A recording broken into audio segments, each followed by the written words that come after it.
Good day na naman sa inyo mga par. At nandito na naman tayo sa ating serye Biyaheng Lalamog, Biyahe Serye. Today is October 15, 2024.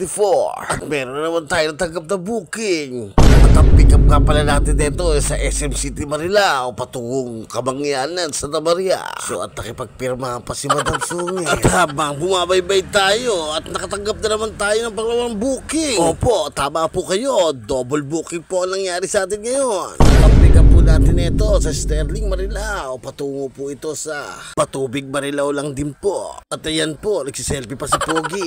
At ang pinik up po pala natin dito sa ating second pick up mga plastic. Kaya ikaw, huwag ka rin plastic. At ayan nga po mga par, tapos na po tayo mag-pick up. At tutunguhin na natin ang ating first dropping point. At dahil mauuna pong ibaba natin itong second pick up natin, una na po natin ida-drop off to. Dito lamang yan sa Patubig. Ang lugar na punong-puno ng pag-ibig. O diba, saan ka pa? Anyway, nandito na pala tayo sa ating first drop off. At ayan, binababa na po nila kuya ang kanilang items.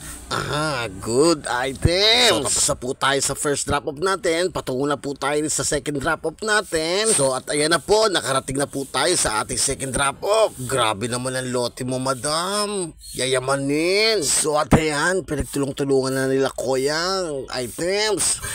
Talagang good items. Natapos na ka na, madam. At ayan, buwabaybay na naman tayo. At biglang may pumasok na naman sa atin. At ayan na nga, nakalimutan ko pala kayo screenshot yung booking natin. Anyway, ang pick up pala natin ito ay sa Bukawi, sa may Batya. At patungo po itong may Kawayan sa may St. Francis. Kaya ayan, binabaybay na natin ang patungong Bukawi. Grabe na talaga mga kalsada ngayon. Ang dahil na nasisira.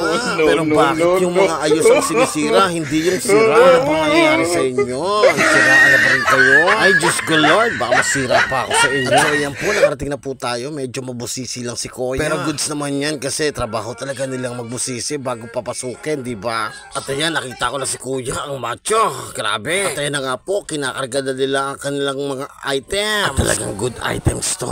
Dahil ito po pala ay isang nori ang tawag nila rito, nori. At para po ito kinakain ng mga Hapon, mga inchik. At ito po ata ang binabalot sa mga sushi.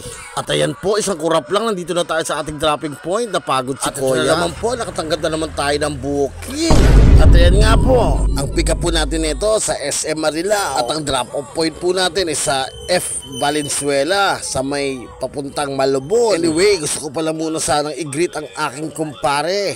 At nag-subscribe po siya sa ating page. Anyway pare, maraming salamat sa iyo. Naway pagpalain ka pa ng Diyos at bigyan pa kayo ng maraming biyaya. At ibahagi mo sa akin Joke lang pare. So anyway, at papunta na po tayo sa ating pick up point dito sa SM Marilao. At buti na lang hindi Saturday Sunday kasi kapag Saturday Sunday dito napakaraming sasakyan at napaka-traffic. At talagang masabi natin natatanggap na talaga ng mga kababayan natin ng mga bonus nila. Kaya sana lalamu, bigyan mo naman kami ng bonus para may mahihanda naman tayo sa pagdating ng Pasko. At so ayan, naka-arrive na tayo sa ating pick up point. Dito po yan sa likod ng SM. At so ayan po, nandito na po tayo. At dahil po sa pagmamadali natin, nakalimutan po natin i-video kung paano kinarga ang ating items. Ayan po, nandito na tayo sa may Mandang Malabon. At kumana na tayo rito sa may F Valenzuela. At siya, kinaantay na nila sir kanilang items. At yes sir, opo, good items po ito. At so ayan, hinahanap pa natin ang location ni sir dito kasi iba ang nakapin sa kanyang exact location. Pero goods din naman to. Hindi kagaya ng iba na kapag nagkamali sa pin, halos 4 na kilometro ang layo sa tamang pin pala nila. Kaya ang nangyayari, nga. At so anyway, nakarating na pala tayo sa ating drop-off location. At goods naman natin na ibaba ang items dahil good items. At ayan po, natapos na naman natin ang isang magandang araw natin sa Lalamog. Kaya magkita-kita na lang po tayo sa ating next video. At maraming salamat sa inyong panonood. God bless and I love you. Mwah mwah. Chub chub.